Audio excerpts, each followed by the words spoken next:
यह लेसन 4 छुट्टी। फटिक चक्रवर्ती अपने मोहल्ले के लड़कों का नेता था। सब उसकी आज्ञा मानते थे। यदि कोई उसके विरुद्ध जाता तो उस पर आफत आ जाती। वह हर समय नए नए खेल रचता था। यदि कोई उसमें बाधा डालता तो वह उसे ऐसा दंड देता कि आखिरकार बेचारे को विवश होकर फटिक से क्षमा मांगनी पड़ती। एक बार फटिक ने नया खेल सोचा। नदी के किनारे एक लकड़ी का बड़ा लट्ठा पड़ा था। लट्ठा मतलब कटी हुई लकड़ी का ऐसा पीस, जिसकी नौका बनाई जाने वाली थी। नौका मतलब नाव। फटिक ने कहा, हम सब मिलकर उस लट्ठे को लुढ़काएं मतलब उसको ऐसे ऐसे रोल करें, इधर से उधर ले जाएं। उसका स्वामी हम पर क्रुद्ध होगा, मतलब उसका मालिक हम पे गुस्सा होगा और हम सब उसका मजाक उड़ाकर खूब हंसेंगे। सब लड़कों ने उसका अनुमोदन किया। अनुमोदन मतलब उसकी बात को मानी। जब खेल आरंभ होने वाला था तो फटिक का छोटा भाई मक्खन बिना किसी से एक शब्द भी कहे उस लट्ठे पर बैठ गया। जाकर छोटा भाई जो मक्खन है उस लकड़ी के लॉग ऑफ वुड पे बैठ गया। लड़के रुके और एक क्षण तक चुप रहे।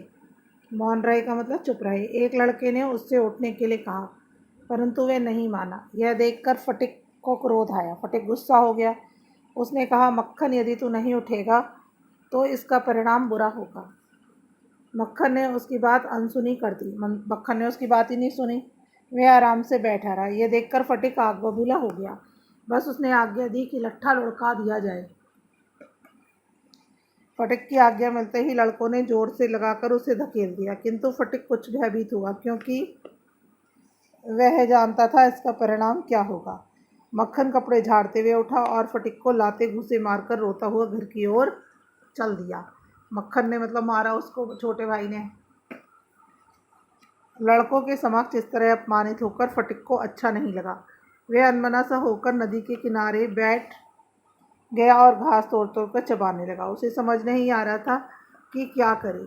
उसे माँ की क्रोधित दृष्टि ध्यान आ रही थी। उसने छोटे भाई को लुढ़का दी थी ना, उसे मतलब माँ मारेगी ये सोच रहा था। इतने में एक नौका वहाँ पर आई, जिसमें एक अधेड़ आयु वाला व्यक्ति बैठा था। अधेड़ मतलब जैसे 40-45 साल का। फटिक के समीप आकर उस व्यक्ति ने पूछा, फटिक चक्रवर्ती कहाँ रहता है? फटिक ने अपने पाँव फैलाते हुए उपेक्षा से उत्तर दिया, मुझे नहीं मालूम। इतने में उसके घर से नौकर आया और बोला, फटिक, तुम्हारी माँ तुम्हें बुला रही है।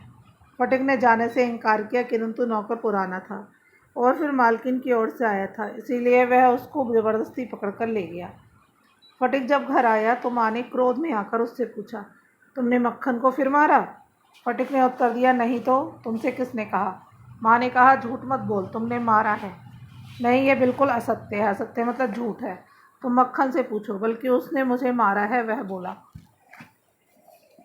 मक्खन चूंकि कह चुका था कि मुझे मारा है, इसीलिए वह अपने शब्दों पर टिका रहा और दोबारा फिर कहा, हाँ हाँ, तुमने मारा है। यह सुनकर फटिक क्रोध से लाल पीला हो गया। उसने मक्खन के समीप आकर उसे पीटना आरंभ कर दिया। माँ ने उसे तुरंत बचाया और फटिक को मारने लगी। ठीक उसी समय वह अधेड़ आयु का व्यक्ति घर में आया और कहने लगा, क्या किस्सा है? फटिक की माँ पीछे हटकर आने वाले को देखा तो तुरंत ही उसका क्रोध आश्चर्य में परिवर्तित हो गया। अचानक भाई को अपने घर देखकर वह अचंभित हो गई। मतलब वो आदमी जो पूछ रहा था ना, वो फटिक के मामा थे। क्यों दादा, तुम यहाँ कैसे आए? फिर उसने नीचे झुकते हुए उसके चरण छुए। उसका भाई विशंभर उसके विवाह के पश्चात मुंबई में व्यापार करने चला गया था। अब कई वर्षों बाद कलकत्ता अपनी बहन से मिलने आया था। बहन के पति की मृत्यु पर भी नहीं आ सका था, मतलब फटिक के पापा भी मर गए थे। अब ये यहाँ तक आपका पार्ट 1 फिनिश हो गया है। नेक्स्ट टर्न पर शुरू होगा।